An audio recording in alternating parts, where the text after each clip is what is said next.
क्या ये हवा भेदने की कला है? ये तो बेहतरीन युद्ध कला तकनीक है। सोमदेव सिंह ने उसकी प्रशंसा की थी क्योंकि वो करीब से इस कला को जानते थे। शिरीन ने देखा कि इस रूप में वो उसके करीब चला आ रहा है। उसने अपना हाथ उठाया और अपनी तलवार की नोक से उसकी ओर इशारा किया। क्या तुम एक इंसान हो, एक भूत या एक दुखद याद? क्या तुम मरने ही गए हो? अगर तुम एक याद हो तो कदम उठाते ही मैं तुम्हें मार डालूंगी। सोमदेव सिंह को पता नहीं था कि क्या कहना है। वो उसकी तलवार की नोक की ओर चले गए और उसे दूर ले गए। उसने उसका हाथ पकड़कर अपने चेहरे पर रख लिया। यहाँ आओ, ये महसूस करो। क्या कोई मृत व्यक्ति इस गर्मी को महसूस करवा सकता है? 1 घंटे बाद शिरीन ने पूरी कहानी का पता लगा लिया था। मसल्स हजारों सालों से पहाड़ों में अपनी महत्वपूर्ण ऊर्जा की खेती कर रहे थे और ये जगह उनका भूमिगत घोंसला थी। मसल्स उन लोगों के लिए भ्रम पैदा करने के लिए सबसे अच्छा था जो गलती से इस जगह में घुस जाते थे और वो उन्हें अपने सपने में गिरा देता था। जब शिरीन और सोमदेव सिंह घोंसले में गिर गए तो पहले भ्रम में पड़ गए जो उनके लिए मसल ने बनाया था। हालांकि वो भ्रम उनके जीवन के लिए खतरा नहीं था, अधिक से अधिक ये केवल लोगों के खो जाने का कारण बन सकता था। जिस क्षण शिरीन ने टेलीपोर्ट किया, ये वही समय था जब वो वास्तव में भ्रम में पड़ गई थी। वो इस समय एक जीवन खतरे वाली स्थिति में थी। अगर वो दरार नहीं पार कर पाती, इसका हल नहीं कर पाती, तो वो तब तक अनंत काल तक यहाँ फंसी रहती जब तक कि उसका मांस पूरी तरह से गल नहीं जाता, यहाँ तक कि उसकी आत्मा भी यहाँ से नहीं निकल पाती। मसल पीड़ितों की भावना और विचारों को समझ सकता था। ये उन लोगों को जानता होगा जो उनके दिमाग के रसातल में वास्तव में महत्वपूर्ण थे। इस प्रकार पीड़ित को अपने भ्रम के साथ लुभाने के लिए उनके आकार में परिवर्तित हो जाता था। एक बार जब पीड़ितों को विश्वास हो गया तो वो स्वेच्छा से उसका हाथ पकड़कर उसके भोजन में बदल जाएंगे। सोमदेव सिंह पहले लेवल में फंसे थे और दूसरे में शिरीन थी, जिस कारण उसे सोमदेव सिंह नहीं मिले, जबकि उसे लगा कि वो अभी भी उसी जगह पर है। जाहिर है सोमदेव सिंह ने उसे जानकारी नहीं दी थी। शिरीन को अधिक जानने के लिए मसल्स से पूछताछ करनी पड़ी। मसल्स ने पहले बोलने की इच्छा बिल्कुल भी नहीं दिखाई क्योंकि ये काफी जिद्दी था। हालांकि शिरीन ने कुछ आधुनिक तरीकों का उपयोग किया और यातना और मनोवैज्ञानिक हमलों से उसे स्वीकार करवा लिया और साथ ही उसे बात करने पर मजबूर करवा दिया। उसके बाद मसल्स ने कुछ भी छुपाए नहीं रखा और बिना डरे ये सब बातें उन्हें सुना दी। शिरीन को आखिरकार वो जानकारी मिली जिसकी उसे जरूरत थी। उसने फिर से मसल्स को देखा। शायद उसने शिरीन की आंखों को जानलेवा रूप धारण करते देख लिया था। वो थोड़ा कांप गया और उसने कहा, अरे आपने तो कहा था अगर मैंने आपको सच कहा तो आप मेरी जान बख्शने जा रही हैं। आप अपने शब्दों के खिलाफ कैसे जा सकती हैं? शिरीन ने इस पर सवालिया निशान लगाते हुए कहा, मैंने केवल ये कहा था अगर आपने सच कहा तो मैं आपको जाने देने पर विचार करूंगी। अब जब मैंने मान लिया है कि आपने हत्या की योजना बनाई थी। गुरुजी, मसल्स ने अचानक पुकारा, अगर आप मेरे जीवन को छोड़ देती हैं तो मैं आपको अपना स्वामी स्वीकार कर लूंगा। शिरीन चुप रह गई। वो जानती थी कि जरूरत के समय अपने कार्यों के अनुरूप मसल्स काफी समझदार था। हालांकि अन्य लोग आमतौर पर केवल राजसी प्राणियों को इकट्ठा करते हैं जो कि पेगासस या पंखों वाले शेर की तरह उत्कृष्ट थे, लेकिन यहाँ तक कि महादेव प्रताप सिंह भी एक बार तेंदुए को अपनी सवारी के रूप में एकत्र कर चुके थे। उनके लिए राजसी होने के नाते वो एक कठिन समय था जो एक संग्रह बन गया था। शिरीन ने उसके खोल को देखा और थोड़ा मुस्कुराई। यदि इसकी सवारी होनी थी तो ये घोंगा की गति के बराबर होगी। इससे भी महत्वपूर्ण बात यह है कि वो इस पर कहाँ बैठने वाली थी। वो संभवतः इसके खोल पर नहीं बैठ सकती थी। मैं एक सवारी नहीं हूँ, मसल्स ने तुरंत ही स्पष्ट कर दिया। मुझे बुरे सपने सच करो कौशल का प्रदर्शन कैसे किया जाता है अच्छे से आता है। मैं आपके दुश्मन को खत्म करने में आपकी मदद कर सकता हूँ। अगर वो मील के भीतर मेरे करीब पहुंच जाते हैं तो मैं उन्हें स्पष्ट रूप से मार सकता हूँ। मुझे लगता है कि तुम हमेशा अपने गुरु को भी उस कौशल से मार सकते हो। पूरी तरह से नहीं। एक बार जब मैं आपको अपना गुरु मान लेता हूँ तो मैं आपके प्रति वफादार रहूंगा। पूरी ईमानदारी से मसल्स ने खुद को गिरवी रख दिया। जाहिर है शिरीन प्रभावित नहीं हुई थी। अकेले शब्द कोई सबूत नहीं होते हैं। उसने अपनी तलवार की नोक से उसके खोल को हल्के से खनोस दिया। तुम चालाक प्राणी हो, मुझे तुम्हारे खिलाफ सावधानी बरतनी चाहिए। इसलिए मुझे लगता है कि अगर मैं सिर्फ तुम्हें सूप बना दूं तो ये सबसे अच्छा रहेगा। मैं आपके साथ एक रक्त समझौता कर सकता हूँ। मसल्स परेशान था, इसीलिए उसके पास अंतिम उपाय सुझाने के अलावा कोई विकल्प नहीं था। शिरीन रक्त समझौते के बारे में जानती थी, जहाँ राजसी अपने रक्त को मानव के साथ एक समझौते के निर्माण के प्रस्ताव के रूप में पेश करते थे, अपने भाग्य को पूरी तरह से अपने मालिक के साथ बांधते हुए। अगर इसका मालिक मर गया तो वो भी मर जाएगा। अगर इसका मालिक घायल हो गया तो ये भी घायल हो जाएगा, लेकिन अगर राजसी को चोट लगी या मृत हो गया तो इसका स्वामी केवल हल्का सा महसूस करेगा। रक्त समझौता राजसी प्राणियों के लिए अत्यंत अनुचित था। ये वास्तव में आत्मसमर्पण और अपमान की संधि थी। इसीलिए एक राजसी व्यक्ति एक मानव के साथ तब तक सहमत नहीं होता था जब तक कि पूर्ण आवश्यकता से बाहर ना हो। जाहिर तौर पर एक राजसी की उम्र आमतौर पर बहुत लंबी थी, क्योंकि वो आसानी से हजारों साल तक जीवित रह सकते थे। साधारण मनुष्यों के लिए जीवन काल इतना छोटा था कि उनका जीवन 100 वर्षों तक भी नहीं चल सकता था। यदि एक रक्त समझौता होता है तो ये राजसी प्राणियों के जीवन के लिए बहुत बड़ा अन्याय होगा। इसीलिए एक अधिक मानवीय नियम था। ये कहा गया था यदि वृद्ध इंसान की मृत्यु हो गई और मृत्यु से पहले राजसी के साथ अनुबंध का निर्वहन करने के लिए वो सहमत हो गया तो रक्त समझौते को हटा दिया जाएगा और राजसी जानवर अपनी स्वतंत्रता को फिर से हासिल कर लेगा। इस तरह का नियम केवल उम्र बढ़ने के कारण मृत्यु के आधार पर लागू होगा, दुर्घटना के लिए नहीं। इस प्रकार राजसी प्राणियों को अपने आकाओं की सावधानी पूर्वक रक्षा करनी होती थी, जैसे मुर्गी अपने झुंड के अंडों की रक्षा करती है। खतरनाक समय में अपने आकाओं की रक्षा के लिए उन्हें अपने जीवन को जोखिम में डालना पड़ता था। मसल केवल इतना ही प्रस्ताव करेगा क्योंकि ये उसके लिए अपार हताशा वाला समय था। ऐसा लगा जैसे ये एक नई चाल चल रहा है। उसके सामने छोटी लड़की केवल 5वें स्तर की आध्यात्मिक शक्ति रखती थी। उसे आसानी से अंडे के छिलके की तरह बिखर जाना चाहिए था। उसके हाथों में अपनी किस्मत डालना मानो तलवार के बिंदु पर एक चट्टान के किनारे पर नाचने जैसा था। खतरा साधारण नहीं था। उसने सोचा कि वो उसके प्रस्ताव पर तुरंत सहमत हो जाएगी। इसके बजाय उसने इसके बारे में लंबे समय तक सोचा। पहला राजसी जिसे मैंने एकत्र किया वो एक मसल्स होता है। अगर मैं इसे अपने साथ ले जाती हूँ तो क्या ये अपमानजनक नहीं होगा? मसल्स ने अपमानित महसूस किया। पूनम जी, मसल्स खराब नहीं है। आप इसे एक भाग्यशाली उपहार के रूप में मान सकती हैं, सोमदेव सिंह ने दृढ़ता से कहा। शिरीन ने मसल्स के आकार को देखा और इस पर विचार करना शुरू कर दिया। ये काफी विशाल है, इसे बनाए रखना असुविधाजनक होगा। मसल्स को इस हद तक अपमानित होने की उम्मीद नहीं थी। वो पूरी तरह से गुस्से में आ गया। वो एक शब्द नहीं कह रहा था, लेकिन अचानक बदल गया। शिरीन की आंखें एक पल के लिए धुंधली हो गई। अचानक वो मसल्स जो हमेशा से अजीब था, इसके बजाय एक मजबूत और अच्छी तरह से बुना हुआ आदमी उसे बदले हुए रूप में दिखाई दिया। वह आदमी मसल्स से काफी काबिल था। वो वहीं खड़ा था और उत्साही था। हवा पुरुष चट्टान की तरह एक मजबूत धातु से भरा हुआ लग रहा था। इससे भी महत्वपूर्ण बात, वो नग्न था और उसके शरीर पर कपड़े की पट्टी भी नहीं थी। शिरीन ने अविश्वास में अपनी आंखें चौड़ी कर ली। इससे पहले कि वो आदमी के चेहरे को करीब से देख पाती, मुलायम कपड़े की एक पट्टी ने उसकी दृष्टि को धुंधला कर लिया और उसकी आंखों को ढक दिया। उसने फिर मसल्स की एक चीख सुनी, जैसे कि एक बिल्ली की पूंछ पर अभी कदम रखा गया हो। जब उसने अपनी आंखों पर पट्टी हटा ली तो वो आदमी गायब हो चुका था। मसल्स अपनी मूल स्थिति में लौट आया। ये अपने खोल के भीतर कांप उठा। तुम मेरा क्या? सोमदेव सिंह ने इसे नीचे देखा। वो शालीनता के खिलाफ अपराध था। मुझे उम्मीद नहीं थी कि इस टूटे हुए मसल में एक गुंडे की तरह व्यवहार करने और एक महिला के साथ स्वतंत्रता का फायदा लेने की हिम्मत थी। उसने अपने हाथों में एक चमकदार तलवार धारण की और इसके खोल के सिरे को हल्के से खरोंच दिया। जाहिर तौर पर तलवार कुछ बेहतर हथियार था, क्योंकि उसकी तलवार के साथ एक नरम खरोंच एक गहरे घाव को बनाने के लिए पर्याप्त था।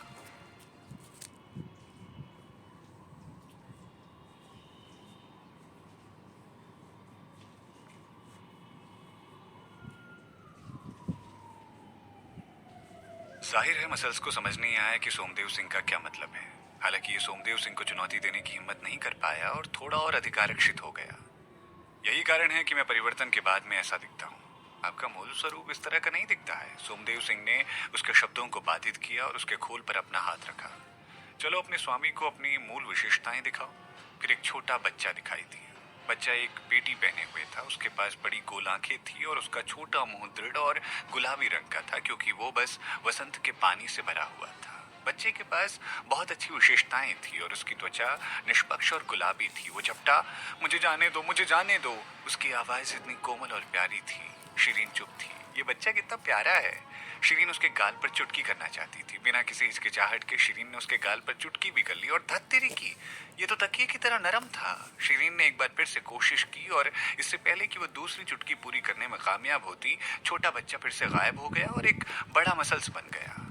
शिरीन ने अफसोस के साथ कहा, क्यों एक मसल्स में तब्दील होना था? जब आप मानव में तब्दील हो सकते हैं तो मेरा अनुसरण करें। जब आप एक मानव बनते हैं तो आप अच्छे लगते हैं। मसल्स ने अपने खोल को थोड़ा सा खोल दिया, जैसे कि उसे कुछ कहना हो। सोमदेव सिंह ने उस पर अपना पैर रख दिया और शिरीन को समझाया, खुद को एक इंसान के रूप में बनाए रखने के लिए इसकी शक्ति अभी बहुत ही कमजोर है। इसीलिए आपको इसके मूल रूप में से रखना होगा, जो बहुत बेहतर होगा। हालांकि शिरीन को लगा कि कुछ तो गलत है, और जैसे ही उसने नारंगी रंग के मसल को देखा तो उसने सर दर्द महसूस किया। लेकिन ये देखो, मसल से एक प्रकार से परेशान था कि सोमदेव सिंह ने इसे एक छोटे से बच्चे में बदलने के लिए मजबूर किया। ये और भी अधिक परेशान होता जब शिरीन ने इसे छुआ। हालांकि बस जब वो महसूस करना शुरू हुआ था कि शिरीन द्वारा छुआ जाना अच्छा था, सोमदेव सिंह ने फिर से इसे एक मसल्स के रूप में बदलने के लिए मजबूर कर दिया। और अब शिरीन ने इसको देखा तो उसने घृणा महसूस की। वो गुस्से में था और चिल्लाया, मैं दुनिया का सबसे सुंदर मसल हूँ। वास्तव में वो अपने साथियों के बीच काफी श्रेष्ठ हुआ करता था, और वो सबसे ज्यादा सुंदर था। इससे पहले कि वो अपने शब्दों को खत्म कर पाता, सोमदेव सिंह ने उसके खोल को खोल दिया। चलो कंकड़ के आकार के छोटे हो जाओ। मैं केवल एक मानव में विस्तार या परिवर्तन कर सकता हूँ, मैं सिकुड़ नहीं सकता। मसल परेशान था। सोमदेव सिंह मुस्कुराए, लेकिन उन्होंने जो कहा वो कठोर था। फिर मुझे तुम्हें कंकड़ के आकार में काट देना होगा। मसल्स आवाज था। ये आखिरकार सोमदेव सिंह द्वारा दुर्व्यवहार के बाद अनजाने में एक कंकड़ के आकार में बदल गया। इसने सोमदेव सिंह के गवाह के तहत शिरीन के साथ रक्त समझौते पर हस्ताक्षर किए। मसल द्वारा बनाए गए भ्रम रक्त समझौते पर हस्ताक्षर करने के बाद वो राहत की सांस ले रहा था, और भविष्य में जो भी भ्रम पैदा करने वाला था वो अपने मालिक को भ्रमित नहीं कर सकता था। शिरीन ने आसपास देखा और महसूस किया कि वो पहले एक बड़े गड्ढे में गिर चुकी थी। वो वहां से बाहर निकलने की जल्दी में नहीं थी, लेकिन उसने मसल से पूछा, क्योंकि आप रूपांतरित हो सकते हैं तो आपको कम से कम एक स्तर 7 पर राजसी होना चाहिए, ठीक है? 5वीं चोटी पर आप रहने के बजाय तीसरी चोटी पर क्यों आते हैं? 5वें शिखर में क्यों नहीं रहते? क्या आप कमजोर लोगों को धमकाने के लिए यहाँ हैं? मसल ने अपना विशालकाय खोल खोला और कहा, ये 5वीं चोटी है। क्या किसी ने आपको बताया नहीं कि ये तीसरी चोटी नहीं है? मैं तीसरी चोटी पर क्यों जाऊंगा और उन कमजोर चूजों में शामिल क्यों होना चाहूंगा? शिरीन दंग रह गई और दुखी महसूस कर रही थी। उसने सोचा कि वो दूसरी चोटी पर है और वो अंदर ही अंदर कैसे पहुंच सकती है। उसने पलटकर सोमदेव सिंह की तरफ देखा। सोमदेव सिंह ने तुरंत अपना संदेश दिया, मैं तीसरी चोटी और चौथी चोटी की सीमा पर आपसे टकरा गया था। धत तेरे की, वो गलत दिशा में आगे बढ़ रही थी। क्या महल मालिक उसे दिए कंपास पक्षी के साथ उससे छल करने की कोशिश कर रहे थे? लानत है, दरअसल वो मुझे बरगला रहा था। शिरीन ने अपनी मुट्ठी कसकर बंद कर ली। आपको किसने धोखा दिया? सोमदेव सिंह भड़क गए। शिरीन ने काले जंगल में अपना गुस्सा निकाल दिया। वो बेवकूफ महल मालिक जी। सोमदेव सिंह चुप रहे। उसने थोड़ी देर देखा और पूछा, कैसे? आकाशी ऋषि व्यास साहू जी ने तुम्हें कैसे धोखा दिया? शिरीन ने उन्हें कंपास पक्षी दिखाया। सोमदेव सिंह ने उससे पूछा कि उस पक्षी की आंखों में इशारा क्या कर रहे हैं? क्या ये कंपास पक्षी है? क्या ये दक्षिण की ओर देख रहा है? सोमदेव सिंह एक पल के लिए चुप रहे और पूछा, आप ऐसा क्यों सोचती हैं कि ये दक्षिण की ओर देख रहा है? शिरीन ने चोंच को छुआ और पक्षी ने एक वाक्यांश दोहराया, जिस स्थान पर फिनिक्स का पुनर्जन्म हुआ वो मेरी मंजिल है। ये आग सही करने की बात कर रहा है। इसकी मंजिल अग्नि तत्व की दिशा थी, जिसका अर्थ दक्षिण है। सोमदेव सिंह ने अपनी भौं पर हाथ फेरा और कहा, क्या आपने सुना कि पूर्वी हिस्से में सिंधु बढ़ रही है और फिनिक्स आया था और पुनर्जन्म हुआ था? शिरीन ने अपना सर हिलाया, लेकिन उन्हें लग रहा था कि उन्हें कुछ पता चल गया है, तो जिसका अर्थ है कि इसकी आंखें पूर्व की ओर देख रही थी। ठीक ठीक ठीक ठीक। शिरीन जमीन पर गिर गई और सोमदेव सिंह ने भी ऐसा ही किया। हालांकि वो साफ सफाई के लिए बहुत जुनूनी थे, इसलिए जमीन पर मिट्टी उनकी आस्तीन से बह गई थी। शिरीन एक पल के लिए बेकार सा महसूस करने लगी थी। सोमदेव सिंह ने उसे परेशान नहीं किया, क्योंकि वो जानते थे कि इस तथ्य ने उसे दुख पहुंचाया था, क्योंकि उसने गलत दिशा ली थी। छोटू उस्ताद, तुम कितने कमीने हो। तुमने मुझे याद क्यों नहीं दिलाया? क्या तुम मेरे पैर खींचने की कोशिश कर रहे हो? शिरीन ने दृढ़ पत्थर कंगन को दोषी ठहराया। दृढ़ पत्थर कंगन ने महसूस किया कि उसे अपने आप को बचाना होगा।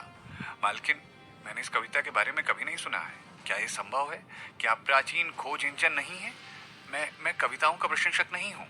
इसकी मुख्य रुचि दुनिया में कविताओं या गीतों की बजाय दिलचस्प घटनाओं और लोगों के बारे में जानकारी रखना था। यह निश्चित रूप से इसे याद नहीं कर पा रहा था। मुझे लगा कि तुम एक सभ्य मणि हो, लेकिन मैं गलत थी। शिरीन ने उस पर नजर डाली। दृढ़ पत्थर कंगन ने गर्व के साथ कहा, हम उन कविताओं और गीतों के साथ क्या कर सकते हैं? वो कवियों को अपनी साहित्यिकता दिखाने के लिए बनाई गई हैं। शिरीन का एक ही विचार था, आकाशी ऋषि व्यास साहू जी को अभिनय करना बहुत पसंद है। वो इस तरह के जटिल पक्षी क्यों बनाएंगे? यह आसान होगा अगर वो सिर्फ दिशा का संकेत दे। पृथ्वी पर उन्होंने कविताओं को पढ़ने के लिए पक्षी को क्यों बनाया था? इससे भी बदतर एक घटिया कविता शायद ही मैंने कभी सुनी हो। दृढ़ पत्थर कंगन हमेशा उसके पक्ष में खड़ा था। वास्तव में ये बहुत घटिया है। मुझे लगता है कि केवल विद्वानों को इसके बारे में पता है। शिरीन टेलीपैथिक तकनीक के माध्यम से दृढ़ पत्थर कंगन के साथ संचार कर रही थी, ताकि बाकी लोगों द्वारा कुछ भी सुना नहीं जा सके। सोमदेव सिंह उसके बगल में बैठे थे और बेतरतीब ढंग से समझा रहे थे कि ये कविता भगवान जी द्वारा बनाई गई थी और लगभग हर कोई जो इसे जानता है वो विद्वान है। छोटी शिरीन, आप कैसे नहीं जान सकती? शिरीन चुप थी। सोमदेव सिंह ने अपना सर हिला दिया क्योंकि उन्होंने कहा, अनपढ़ होना तो एक बहुत ही ज्यादा डरावनी चीज है। आपको देखो, आप उज्जवल दिखती हैं, लेकिन मैं विश्वास नहीं कर सकता कि आप इतनी सरल कविता को नहीं जानती हैं। शिरीन ने कहा, मुझे दूसरे लोगों के उदाहरण याद नहीं है। ये क्रांति नहीं थी जहां हर कोई भगत सिंह के उद्धरणों के बारे में जानता हो। पूरे 2 दिन बीत चुके हैं और उसने तीसरी चोटी से 5वीं शिखर तक यात्रा की है। इस प्रकार उसे तीसरी चोटी पर लौटने के लिए उसी अवधि की आवश्यकता थी। वो शायद 3 दिनों के भीतर काले जंगल से भागने का प्रबंध कर लेगी, जिसका अर्थ है अगर वो 8 दिनों के सहमत कार्यकाल का पालन करती है तो इसके पास इस मूर्ख जंगल से बचने के लिए पर्याप्त समय है। उसने अपने भंडारण झोले में से 2 फल निकाले और एक को महादेव सिंह की ओर फेंक दिया। वो अपने हाथ में रखे फल को चबाने लगी क्योंकि अगली यात्रा शुरू होने से पहले उसे अपनी ऊर्जा को बढ़ाने की जरूरत थी।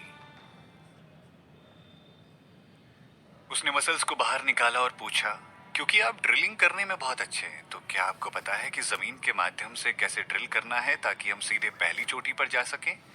मसल्स ने उसके सवाल का कोई जवाब नहीं दिया, लेकिन अपने खोल को खोलने की पूरी कोशिश की और फिर एक बच्चे के आकार वाला मसल्स वहां से बाहर निकला।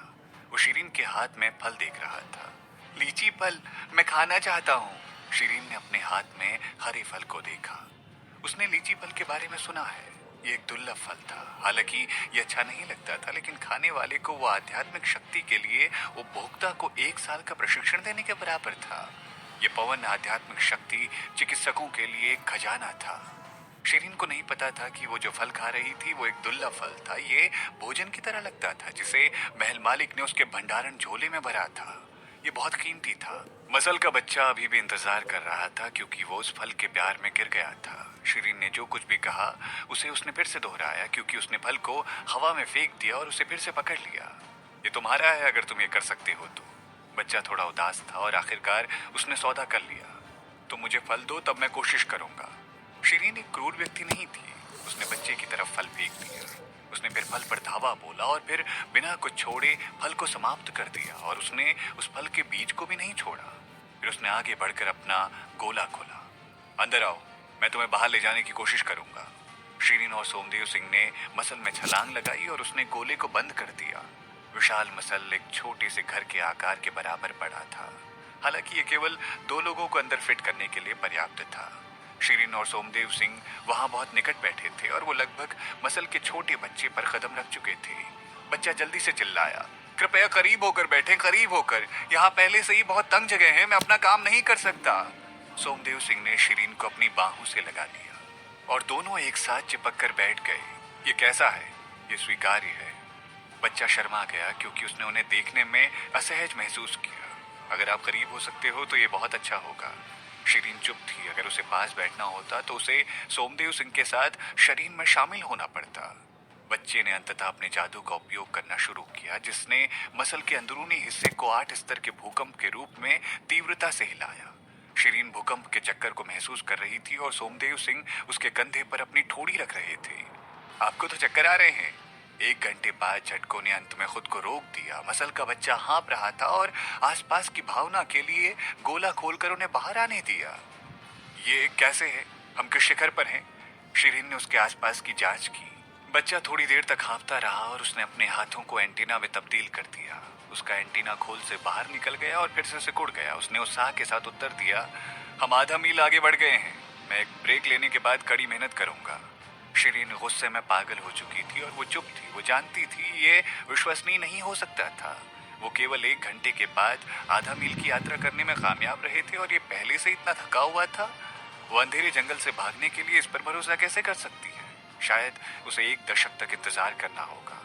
उसने खोल पर दस्तक दी और दृढ़ता से कहा, मैं यहाँ से बाहर निकलना चाहती हूँ। सोमदेव सिंह ने अपना सर शिरीन से थोड़ा पीछे कर लिया क्योंकि उन्हें पता था कि उन्हें बचने का कोई त्वरित तरीका नहीं मिल सकता है। इसके अलावा वो उसकी मदद भी नहीं कर सकते थे। हालांकि ये छोटी लड़की एक प्रयास में भागने में मदद करने के लिए मसल से उम्मीद कर रही थी। ये एक अच्छा विचार बिल्कुल भी नहीं था। वो दोनों खोल से बाहर आ गए। शिरीन ने आसपास का नजारा लिया और अंत में समझा कि मसल इतनी धीमी गति से क्यों चला गया। ये एक मार्ग खोलने की कोशिश कर रहा था। ये मूल रूप से एक भूमिगत सुरंग बना रहा था। माना जाता है कि मसल स्नेक बहुत अच्छा काम किया था क्योंकि 1 घंटे में आधा मील की रेल की खुदाई कर सकता था ये। मसल, क्या आप शुरुआत से ही 5वें पहाड़ पर रह रहे हैं और पहले कभी इस जगह को छोड़कर गए थे? शिरीन ने इस संभावना पर अत्यधिक संदेह किया। हाँ, मसल्स ने जोड़ते हुए कहा। मैं एक मसल हूँ, मुझे बाहर नहीं जाना होता है। वास्तव में शिरीन ने अपना सर खुजला लिया क्योंकि वो चाहती थी कि मसल्स ऊपरी जमीन पर रास्ता खोदे। हालांकि वो कुछ समझ नहीं रही थी। वो आगे बढ़ी और हौसले से खोदी गई दीवार पर अपनी उंगलियां रखी। दीवार पर कुछ था क्योंकि ये सिर्फ मिट्टी थी। उसने एक चाकू निकाला और उसे छेड़ दिया। हालांकि चाकू केवल दीवार में 1 इंच घुस सकता था और आगे जाना बंद हो जाता था। दीवार में कुछ घुसने पर रोक लग रही थी। चाकू भी एक ही प्रकार में लोहे की दीवार में घुस सकता है, मिट्टी का उल्लेख करने के लिए नहीं।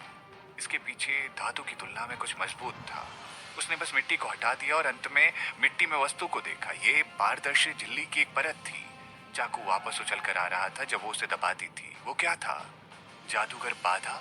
मालकिनी, एक जादूगर बाधा है। शिरीन के मन में दृढ़ पत्थर कंगन चिल्लाया। जादूगर की बाधा? शिरीन इसके बारे में पहले सुन चुकी थी।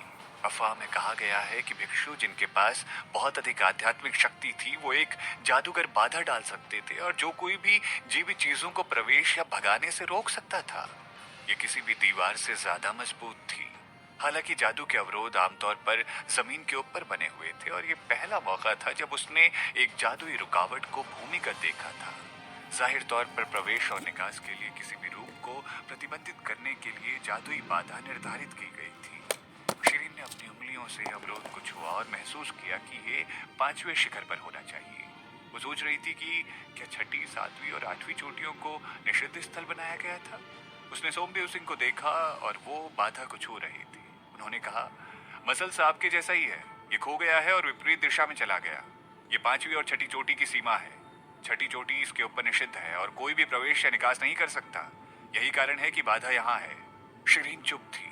शुरू से वो तुरंत उस पर विश्वास नहीं कर रही थी, लेकिन उसने देखा उसने जो भी कहा वो सच था। जब उसने ऊपरी जमीन पर टेलीपोर्ट किया तब उसे यकीन हुआ कि वो एक पीले रंग की जमीन पर खड़ी थी और जादुई रुकावट पर सब कुछ नारंगी में था। एक बार जब वो सोमदेव सिंह के साथ ऊपरी मैदान के बाहर निकली तो उन्होंने देखा कि बाधा के पास एक विशाल नारंगी जानवर दिखाई दे रहा है। उसकी आंखें महल के लालटेन से बड़ी थी और वो एक धधकती हुई आग सा चमक रहा था। उसने अपना सर उठाया। जब उसने शिरीन और सोमदेव सिंह को देखा उसने एक लंबी चीख दी और फिर अपना मुंह खोलते ही आग थूक दी। सौभाग्य से आग को जादुई रुकावट द्वारा अवरुद्ध कर दिया गया था, वरना जंगल जलकर खाक हो जाता। शिरीन ने एक कदम पीछे लिया। ये किस तरह का जानवर है? स्वर्ग तैराक पंख। सोमदेव सिंह ने अपना हाथ रखा और पीछे की ओर कदम बढ़ाया। 6 आंखों वाला खूंखार हत्यारा सेंटीपीड जिसे आपने मारा था वो इसका भोजन है। जिन 2 सेंटीपीड से आप टकराई थी उन्हें 6ठी चोटी से बच जाना चाहिए था। वो केवल स्वर्ग तैराक पंखों के लिए भोजन है जब वो 6ठे शिखर पर होते हैं, लेकिन वो राजा हो सकते हैं जब वो 3री चोटी पर आ जाते हैं। कुछ ही सेकंड में स्वर्ग तैराक पंख ने अपने पंजे को जमीन पर मार दिया और फुसफुसाया। एक विशाल 6 आंखों वाला खूंखार हत्यारा सेंटीपीड पकड़ा गया और उसे भूमिगत से बाहर निकाला गया। स्वर्ग तैराक पंख ने सेंटीपीड पर अपने पंजे को कुछ बार दबा दिया और वो तुरंत केंचुए की तरह कमजोर हो गया। इसके बाद स्वर्ग तैराक पंख द्वारा वो खा लिया गया। हालांकि शिरीन काफी बहादुर थी, लेकिन वो कांपने से खुद को रोक नहीं पा रही थी क्योंकि उसने खूनी दृश्य देखा था। जब वो सेंटीपीड से पहले लड़ी थी तब वो लगभग मारी जा चुकी थी। अगर उसे स्वर्ग तैराक पंख से लड़ना होता तो शायद उसे दौड़ने का मौका भी नहीं मिलता।